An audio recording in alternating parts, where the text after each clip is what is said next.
कादरी फकीरों ने सिखा दिया। आज जो लोग हमारे वोट के बल पर, हमारे वोट के बदौलत सत्ता में हैं,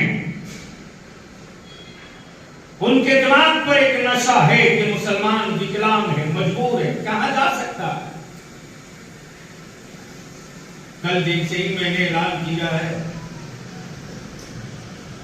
और ये ऐलान बिहार से शुरू, नामूसे रिसालत पर कानून बनाओ और जिस तरह से है किसी में है हिम्मत जो किसी दलित भाई या आदिवासी भाई की जात को, उनके पहनावे को सामने रख करके कुछ बोल दे या उसकी जमीन पर 2 इंच कब्जा करके औकात है किसी की। 302 के मुकदमे से लोग उतना नहीं डरते जितना दलित एक्ट से डरते हैं।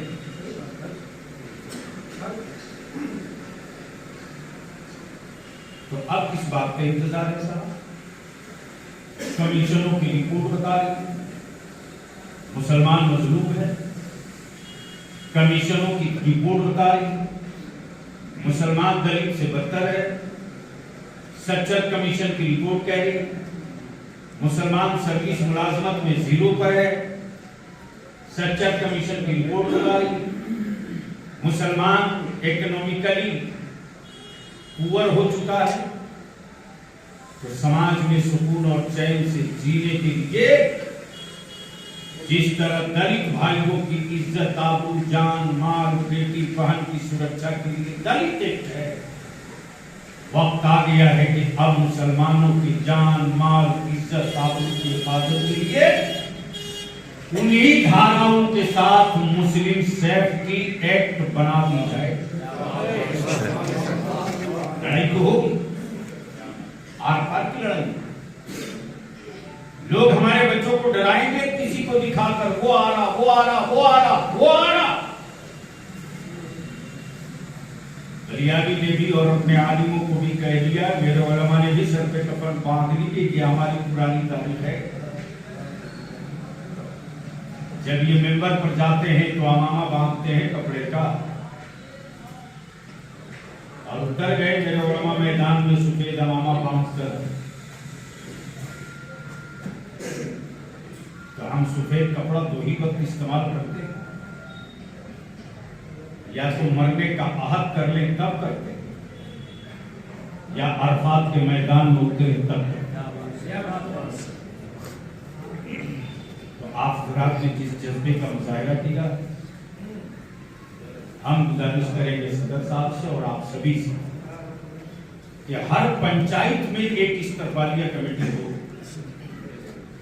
हर पंचायत जलसा करना मकसद नहीं, वरना आप हजरात की दुआओं से 2024 की तारीख के लिए लोग बलियाबी के पास लाइन लगाए। 24 की देखो, अभी 23 शुरू है, 24 की मांग जाए। जब से बहुत कर तकरीरें बहुत हो चुकी, हंगामा बहुत हो चुका। अब तकरीरों की जरूरत नहीं, तामीरों की जरूरत है। और तामीर वो करे कि मेरे मरने के बाद कम से कम 200 साल तक हमारी औलादों को कोई माई का लाल आंख दिखाने की हिम्मत है। नक्शा वो है डायरेक्शन। इसलिए हर पंचायत से इस्तकबालिया बने और रामगढ़ के नहीं, आप रांची के होंठ पर इकट्ठा होंगे। सत्ता की हवेली तक जाने का यही रास्ता है रामगढ़। हजारीबाग से जाना हो तो रामगढ़ आना होगा, बोकारो से जाना हो तो रामगढ़ आना होगा, धनबाद से आना हो तो रामगढ़ आना होगा, देवका देवघर दुमका गोड्डा से आना हो तो रामगढ़ आना होगा, जामताड़ा से आना हो तो रामगढ़ आना होगा। अगर सत्ता का शपथ लेने जाना चाहते हो रांची, तो रामगढ़ में ईमान वालों ने ब्रेकर लगा दिया है। सर्टिफिकेट लेके गांव में घूमते रहोगे, शपथ नहीं ले पाओगे। इसलिए ये दो कानून बना लो, चलो माला पहनाकर तुझको रांची भेज देते। और अगर ये नहीं करोगे तो अब हमारे बच्चों को ये कहकर मत डराओ कि वो आ रहा है। जब तुम सत्ता के लिए कहीं जा सकते हो तो हम भी किसी के खरीदे हुए जानवर नहीं लेके खूंटा से बंधे रहेंगे। हम भी अपनी नस्लों के मुस्तकबिल के लिए कुछ भी कर सकते हैं, कहीं जा सकते हैं। इसलिए जलसा नहीं, हर पंचायत से टीम, अगर 10 पंचायत से 5-5 गाड़ी एक साथ चलती है दिन हो के रात, ठीक का भाई साहब। ये दिन में होता है तो लोग जलसा समझते हैं, रात में होता है तो जलसा समझते हैं, और दिन में होता है तो लोग समझते हैं कुछ विशेष है। इस मर्तबा तारीख पलट दीजिए और तारीख पलट कर ये बता दीजिए कि पहले हम दिन में कुछ करते थे तो विशेष समझ में आता था, अब हम रात में करके बता रहे हैं कि आज जो हम रात में बैठे हैं ये मेरे लिए नहीं, मेरी नस्लों के लिए विशेष रात है और उनके लिए भी विशेष रात है जो मेरे बल पर खड़े हैं। जिसको देखिए उसका शंका हुआ बुलडोजर मेरी मस्जिदों पर आ जाए। जिसके बाप दादा 750 साल हुकूमत की उनसे हथियार मांगता है वो आदमी,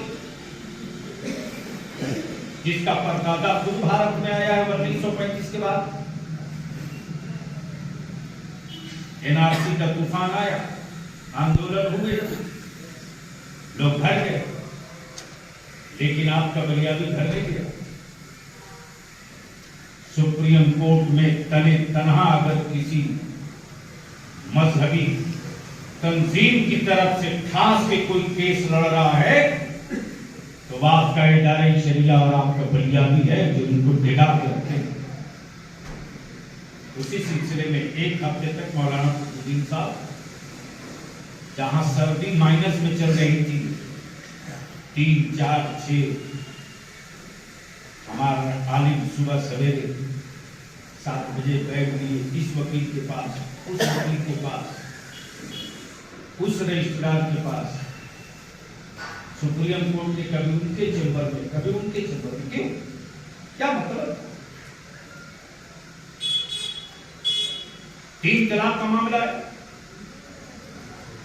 जुब्बा फाड़ तकरीरें हुई, मेरी कौम ने नारा लगा दिया, समझा काम हो गया। जलसे जो महंगे हो रहे हैं इसको भी कम करना होगा। जी बिल्कुल। यूट्यूबर मौलवियों ने, यूट्यूबर शायरों ने नाश कर रखा।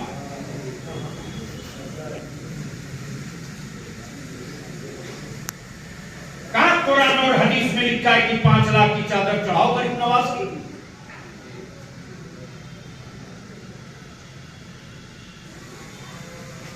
अकीदत भी एक चीज है, हकीकत भी एक चीज है। हम 5 लाख की चादर चढ़ाने अजमेर जाए और मेरे पड़ोस में गरीब की बेटी जवानी का लाश लिया अपने बाप के कांधे पर हो, ये काम कहां का इंसाफ? हम लंगर बांट रहे साहब 2 लाख रुपये,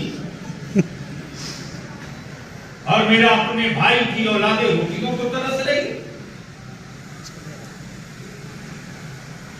और हम इस गलतफहमी में हैं कि पीराने पीर बहुत से ज्यादा मदद करेंगे। बलिया भी में दोनों मुड़ी आ रहा है। मेरे बॉस मजलूमों की मदद करते हैं, जालिमों की नहीं। बेशक। इसलिए हम आपसे इल्तिजा और आपसे गुजारिश करेंगे, शुक्रिया अदा करते हुए कि आपने जिस जज्बे का इजहार किया और जिस एतमाद को मैंने अपनी आंखों से देखा और चमकट्टा तो फैसले सुन्नत के साथ मैं जज्दाहां था, इसलिए 184 पंचायत, 6 प्रखंड, हर वार्ड से नौजवानों का दस्ता तैयार हो और कोशिश करें इस रंग के साथ हो कि रामगढ़ जो सत्ता के होंठ पर है, जब निकले काफिला तो सबके सर पर सफेद पगड़ी हो और बताते हुए निकले कि अब बांध लिया है बाबू, या तो ये मेरे लहू से लाल होगा या अमन की तारीख की दुआ कराएगा दोगे। और इसके लिए मौलाना इकराम से गुजारिश करेंगे कि मेरी आवाम ने कब मेरी जरूरत पूरी नहीं की। मौलाना अनवर साहब, हमारे आलिमों ने कहा मस्जिद बनानी है, मेरी आवाम ने कहा बिल्कुल बनाओ।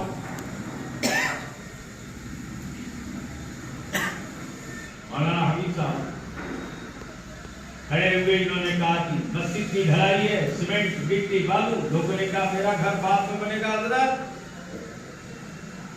मस्जिद के लिए 50 बोरी सीमेंट पहले ले। हमारे लोगों ने कहा हमको छोड़ा। आलिम ने कहा मदरसा बनाना है, लोगों ने कहा ले लीजिए बना लीजिए। उलमा ने कहा मदरसे में बच्चों के खाने के लिए गल्ला नहीं है, लोगों ने कहा मेरे बच्चे 2 रुपया कम खा लेंगे, रसूलुल्लाह के मेहमान भूखे नहीं गए। मेरी कौम मेरी जरूरत पूरी कर सकती है, मेरी लालच पूरी नहीं कर सकती।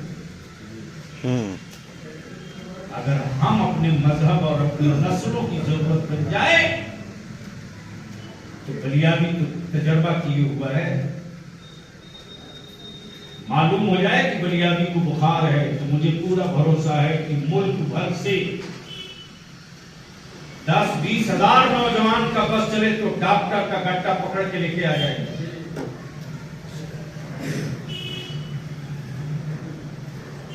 ये खरीदी हुई फौज नहीं है, कमाई हुई नेमत है। इसीलिए जो आपने भरोसा दिया, जो एतमाद दिलाया, मुझे पूरा यकीन है कि रांची से पहले पूरा बिहार पूरा झारखंड घूमकर रांची और पूरा बिहार घूमकर पटना और पूरा बंगाल घूमकर कलकत्ता का ब्रिगेड मैदान और पूरा उड़ीसा घूमकर भुवनेश्वर का गांधी मैदान, ये एहसास दिला देंगे कि हमारे बच्चों को लावारिस समझने की गलती मत करना। हम उन चौखटों से बंधे हुए हैं जिनके वारिस ने अगर अंगड़ाई ले ली तो हालात नहीं बदलते हैं, जमीन का नक्शा बदल जाया करता है। ये तारीख है।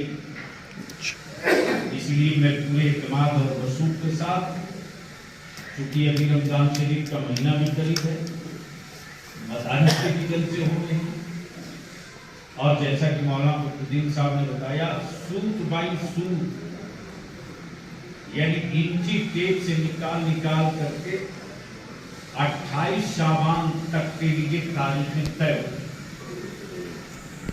इसमें सबकी रियायत करनी है, खतीबों की भी रियायत करनी है, जिम्मेदारों की भी रियायत करनी है, सहूलत भी देखनी है। और जिस अखलास के साथ हमारे उलमा बगैर किराया, बगैर नजराना, बगैर भाड़ा, हाँ हमें खुशी है कि बेतिया जैसा इलाका जो गरीबों का इलाका,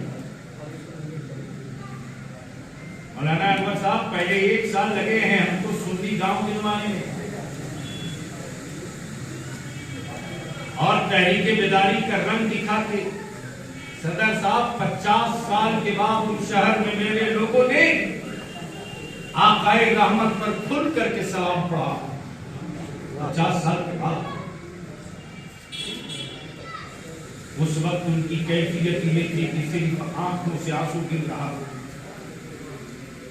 और थरथराते होंठ से मदीने की सरकार को आवाज। आप उनकी कैफियत को कैमरे में नहीं कैद कर सकते कि क्या उनकी कितने दिनों से रूह बेचैन थी और किस बेचैनी के बाद उनको खुशी मिली। हमें ये खबर देते हुए फख्र महसूस हो रहा कि जब 2:30 बजे रात को मैं सर्किट हाउस पहुंचा हूं तो एक नौजवान आया, बोला हजरत हमसे एक दस्तखत करवा दीजिए। मेन रोड पर एक मस्जिद की दीवार मुकम्मल हो चुकी है। हम चाहते हैं कि या नबी सलाम अलैह पढ़ने वालों के ही हाथ में इस मस्जिद के ताले की चाबी रहे। इदारी शरीयत के लिए मस्जिद, अल्लाह का शुक्र है वहां की कमेटी वाले हमारे बच्चे गए, हम लोग खुद गए। मौलाना मुफ्ती साहब ने रातों रात लिख पढ़कर तो फाइनल विज्ञान स्टाम्प पेपर मंगवाए, हुआ अब सेंट्रिंग ठुकाई जा रही और वहां मस्जिद की छत डालेंगे, नाम रख दिया मदीना मस्जिद, तो काम हो रहा। और मैं तो दूसरा शुक्रिया अदा करूं, चाहे त्रिपुरा हो या कश्मीर हो या आसाम हो या सुनामी हो, मुल्क में कहीं भी कोई मेरी नस्लों पर आफत आती है तो झारखंड और झारखंड में रामगढ़ सबसे पहले आगे बढ़कर के बताता है कि जिस इदारे शरिया की एक सरकारी पटना में छुआ हो, उस पंजाबी साहब की तकरीर हो रही है रामगढ़ में। हाँ, रामगढ़ का ही एक बच्चा था और कलम ने तो रामगढ़ को गोल्ड पार्क को शहर नहीं माना है, अपना घर माना। इसीलिए मैं फख्र के साथ कह सकता हूँ कि आज मैं रामगढ़ में मीटिंग करने नहीं आया हूँ, बल्कि रईसुल कलम के घर में रईसुल कलम। वाह वाह वाह, बेशक। अल्लाह ताला आप सबके जज्बे को सलामत रखे। सोशल मीडिया पर चारों तरफ से लगातार ये एक एक के दिमाग में, कान में बात गूंजते रहे और उनके भी बातों को रिकॉर्ड में रखते रहे कि बीच में कौन कौन सी नई बीमारी क्या क्या फैला रही है। सबकी दवाई एक कैप्सूल में इंशाअल्लाह उसी दिन दे दिया जाएगा, जिससे 25-50 साल तक वो इत्मीनान से रहेंगे। बहुत बहुत शुक्रिया। अच्छा, आपने जो बताया ये मामला बहुत गंभीर है।